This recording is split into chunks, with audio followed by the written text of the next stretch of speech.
안녕하십니까, 구찬규 전도사입니다. 오늘 함께 나눌 말씀은 야고보서 5장 12절부터 16절 말씀입니다.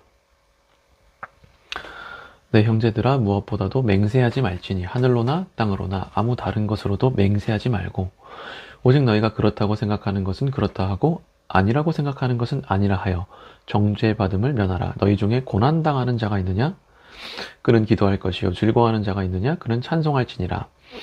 너희 중에 병든 자가 있느냐? 그는 교회의 장로들을 청할 것이요 그들은 주의 이름으로 기름을 바르며 그를 위하여 기도할지니라. 믿음의 기도는 병든 자를 구원하리니 주께서 그를 일으키시리라. 혹시 죄를 범하였을지라도 사하심을 받으리라. 그러므로 너희 죄를 서로 고백하며 병이 낫기를 위하여 서로 기도하라.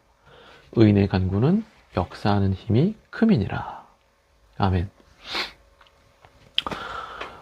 고난 중에는 잘못된 말이 튀어나올 수 있습니다. 고난 중에는 말실수를 할 수가 있습니다. 그런데 이것은 기도할 때도 마찬가지입니다. 고난 중에는 하나님께 맹세를 하는 경우가 있을 수 있어요. 주님께서 이렇게 해주신다면 내가 이렇게 하겠나이다. 주님, 이 고통이 끝나게 해주신다면 내가 무엇이든 하겠나이다 하고 이런 맹세를 할 수 있어요. 그래서 야고보는 말하는 거죠. 내 형제들아, 무엇보다도 맹세하지 말지니. 그러니까 너희가 고난 중에 인내를 해야 하는데 이때 맹세하면 안 된다고 말해요. 맹세는 하지 말라고 해요. 사실 마태복음 5장에서 예수님께서도 이렇게 말씀하셨죠. 너희는 도무지 맹세하지 말라 하고 말씀하셨어요. 당시 유대인들 혹은 이 그리스도인들은 너무나 쉽게 혹은 감정적으로 맹세를 했고 이 맹세를 깨뜨렸다고 해요. 그래서 예수님과 야고보는 그럴 거면 아예 맹세하지 말라고 하는 겁니다. 그리고 12절 후반부를 보면 이 고난받는 성도는 그저 솔직하게 기도하라고 말하고 특별히 이 믿음의 기도를 올리라고 권면합니다. 믿음의 기도는 병든 자를 구원할 뿐 아니라 우리가 죄를 범하였어도 사하심을 받게 한다고 말을 해요. 야고보가 이렇게 말할 수 있는 근거는 첫째, 욥의 이야기죠. 11절 한번 읽어드릴게요. 보라, 인내하는 자를 우리가 복되다 하니 너희가 욥의 인내를 들었고 주께서 주신 결말을 보았거니와 주는 가장 자비하시고 긍휼히 여기시는 이시니라. 그러니까 욥의 이야기가 어떻습니까? 이 이야기는 참 받아들이기 힘들 수 있는 이야기지만 사실 욥의 이야기는 우리에게 소망을 주는 이야기라는 겁니다. 그러니까 야고보는 이 욥의 이야기를 근거로 우리가 믿음으로 기도할 필요가 있다 하고 말하는 거예요.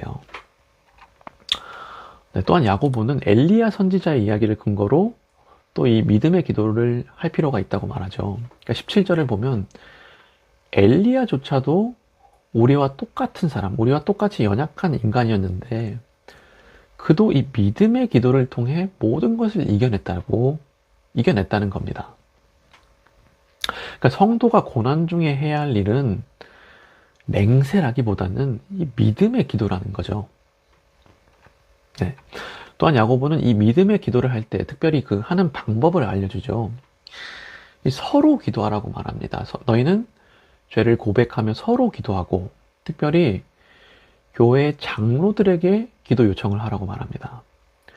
네. 그리고 이렇게 기도할 때 하나님께서 역사하는 힘이 크다고 말해요. 그러니까 같은 얘기지만 고난 중에는 이 기도 요청을 하면서 합심 기도를 하라는 거예요.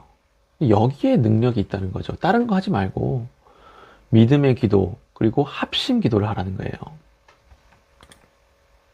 네, 그래서 사랑하는 성도 여러분, 혹시 우리 중에 고난받는 성도가 있습니까? 네, 그렇다면 다른 것 하지 마시고 이 믿음의 기도를 올리기 원합니다. 교회의 성도, 이 장로님들에게 기도를 요청하시고 이 믿음의 기도를 같이 올리기 원합니다. 네, 그리고 또 말씀드리지만 맹세라는 것은 함부로 하면 안 됩니다.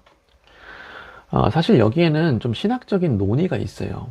어떤 학자들은 이 맹세를 아예 하지 말라고도 하고 어떤 학자들은 할 수 있다고도 말하는데, 칼빈은 이렇게 말합니다. 맹세는 하나님께 하는 것이므로 하나님의 말씀의 지시에 따라야 한다. 하나님이 시켜서 하는 거라는 거죠. 그러니까 다시 말해서 칼빈은 맹세를 금하지는 않습니다. 하나님의 이름으로 하는 이 진실된 맹세는 허용된다고 말해요. 그러니까 마태복음 5장의 예수님의 말씀을 이 맹세 자체를 금하는 것이 아니라 맹세 남용에 대한 금지로 해석하는 거죠. 그러나 문제는 이 감정적으로 하는 경솔한 맹세, 거짓 맹세, 하나님의 이름을 가볍게 여기는 그 자세, 그게 문제라고 지적하는 겁니다. 그리고 이것을 좀 우리에게 적용하면 사실 우리가 좀 생각을 해보면 우리가 이런 경솔한 행동을 좀 한다는 거예요. 그런데 칼빈은 경고합니다. 이런 경솔한 맹세가 하나님을 욕되게 하는 것이라고 말해요. 그러니까 여하간 우리는 고난 중에 이런 실수를 할 수가 있는데 이때 우리는 그저 기도를 요청하고 이 믿음의 기도를 올리면 되겠습니다. 네, 기도 제목 나누겠습니다. 오늘은 우리가 이 믿음의 기도를 할 수 있도록 믿음을 달라고, 늘 우리에게 새로운 말씀, 오늘의 말씀, 어떤 오늘의 흡족한 은혜, 새로운 말씀을 달라고, 네, 그렇게 기도했으면 좋겠습니다. 기도하겠습니다.